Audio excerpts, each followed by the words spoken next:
What's up, guys? I'm Steve. In this video, I'm going to be going over my biggest takeaways from week 13. But before I get into it, I'd really appreciate it if you go down there, put a like on this video. And before I get into it, I apologize for how I might sound or look a little under the weather. I appreciate you guys bearing with me here. So let's just get right into it here. Let's start with the big one, Deshaun Watson. I think what happened is what we expected. He certainly looked the player that hasn't played football in 2 years.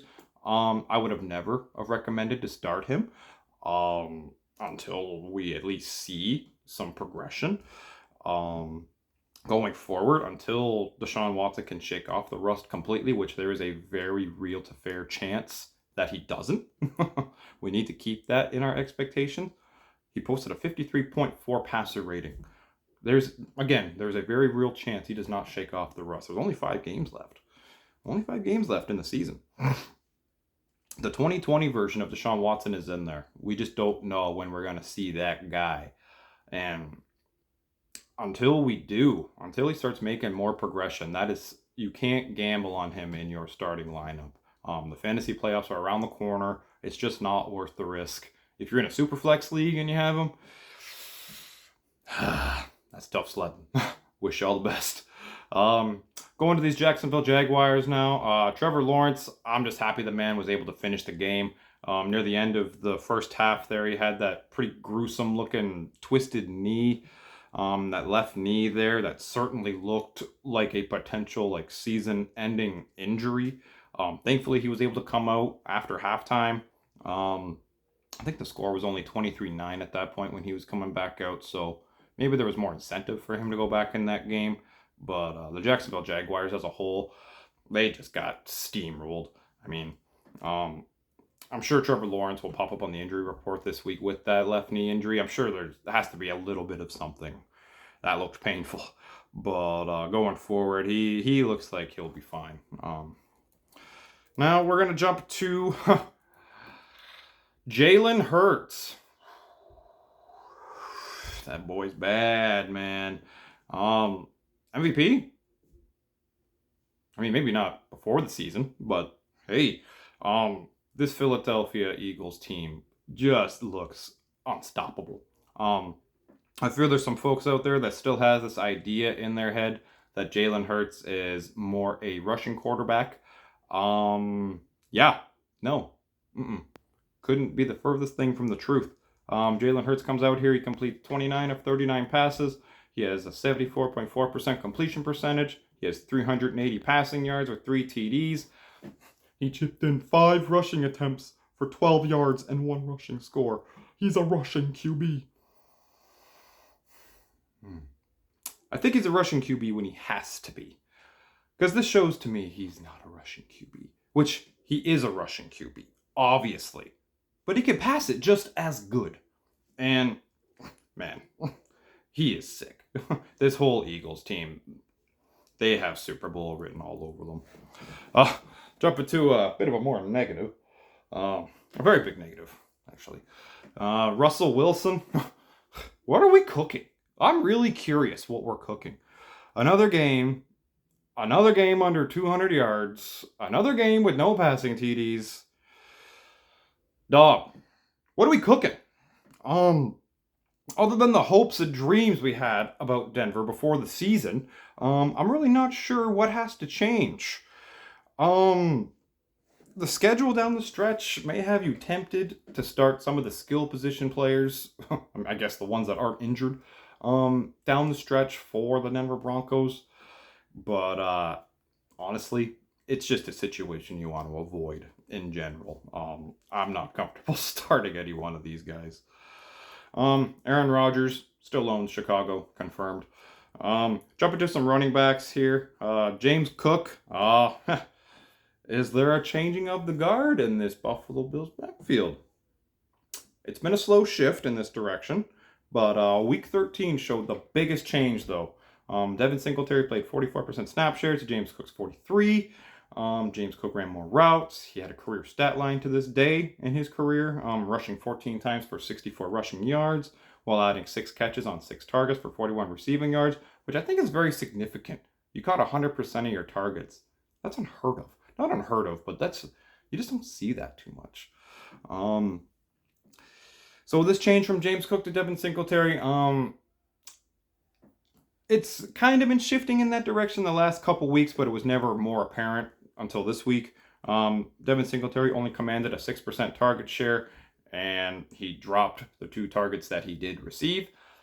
Not looking too good for his receiving usage moving forward. But going forward, I think Devin Singletary is still going to be involved in this backfield. I think it's still going to be a committee, but I think it's going to favor James Cook going forward. And he has that potential to just take over the backfield as a whole. So James Cook, he's pretty sick. DeAndre Swift, man, is he back? Like, I don't know. Maybe for that week. What a long road I feel it's been for DeAndre Swift. He started this game. He played 51% of snaps. He had more carries, out carrying Jamal Williams 18-11. Jamal Williams only had a 30% snap share. They both had a rushing score. DeAndre Swift, he had 6 targets out of the backfield for a 15% target share, a 27% target rate per route run. He had 3 carries inside the 10-yard line. I expect these numbers to increase moving forward. DeAndre's role is increasing. I'm sure Jamal Williams is going to be a vulture on the goal line still, because that's just how they roll. But going forward, seeing this usage out of DeAndre Swift is certainly encouraging, considering how big of a roller coaster it's been for him all year. You have to be excited for him. I mean, a small side note, his 14 carries this week, that's the most he's had since week 1, to kind of put things into perspective. So I think he is almost at peak health. So those DeAndre Swift owners, hey, you might be getting what you asked for finally. Quickly, Travis Etienne, you don't need to worry about Travis Etienne. Jacksonville got rocked on Sunday. Etienne still played 88% of the snaps. He had 16 total opportunities. He's over the foot issue. If there ever was a foot issue, he's fine. Cam Akers, we're going to quickly go over him. Now, I hate Cam Akers. So this week with Cam Akers, next week, or I guess this week, is it going to be Kyren Williams? Who knows? The Rams went back to Cam Akers in week 13. He had 17 carries for 60 yards and 2 touchdowns. Kyren Williams only had 3 touches all game. I don't know if that's game script or if they are truly going back to Cam Akers. Cam Akers ran a route on 54% of the dropbacks, drawing a total opportunity share of 82%. Going forward, honestly, I can't say what's going to happen, because it just seems to flip-flop so much in this backfield. You just can't pinpoint one guy as that guy to own in this backfield. They're both worth monitoring, I suppose, but the Rams are a very bad offense, and we don't want players in bad offenses. So maybe keep your expectations in check with someone like Cam Akers, but if you need a running back, he's worth a spot. So jumping to some wide receivers here. Let's start with the big one. Christian Watson. I got to start with my guy. Not just because I'm a Green Bay fan, but simply because he is ridiculous. He's on a ridiculous tear right now. A Randy Moss-like tear. 8 TDs in 4 games. Okay. 6 targets this week for 3 catches for 68 yards and a receiving touchdown for a 21% target share, while adding a 46-yard rushing score to put the game out of reach. The man looks demon-possessed out there, people. He's putting his size, his speed, his high pointing of footballs, all his skills. We're seeing everything that Christian Watson has to offer. I think he's over all these injuries and all these things that plagued him in the first half of the season. Going forward, he is a top 24 wide receiver week in and week out. If you were able to grind through him on your roster, you're certainly reaping the rewards. But yeah, Christian Watson, he's a freak. Jumping to another rookie wide receiver here, Jameson Williams. He made his debut in week 13 here. His first football appearance since his torn ACL back in January in that national championship game against Georgia. I think his usage was something we expected. We didn't expect them to just come out here and give him 50, 60, 70% of the snaps, did we? No, no, we didn't. He totaled only 8 snaps.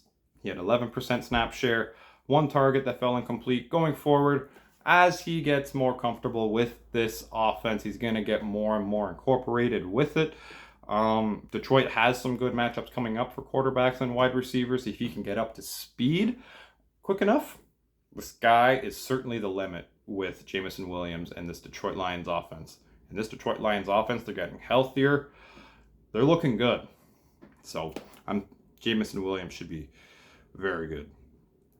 Garrett Wilson, yeah. 15 targets for the man. 8 catches for 162 receiving yards, commanding a 27% target share. There is a real chemistry between Garrett Wilson and Mike White here. One we never would have ever saw with Zach Wilson here, still under center. Garrett Wilson has gone for 92 or more receiving yards in 4 of the last 5 games. He's a stud. Start him. Tight ends. I love tight ends. Mark Andrews, I mean, it's been a while since we've had some solid fantasy production out of somebody like Mark Andrews. And so goes the tight end position, even for somebody elite like Mark Andrews. With Mark Andrews, he still had a 91% target participation. He had a 19% target share. He had 4 catches on 7 targets for 53 yards. 6 of those targets were from Tyler Huntley, which I feel is very significant considering Lamar Jackson's probably going to be out the next few weeks. Mark Andrews is very elite. He is an elite tight end and the unquestioned number 2 tight end in the league. We just need to see that produce into fantasy production. That's what we need. And I don't think he scored a touchdown since the middle of October. It's been a tough road, but I think we will be rewarded with Mark Andrews. So, I think the last player I'm going to go over, my last takeaway, another tight end.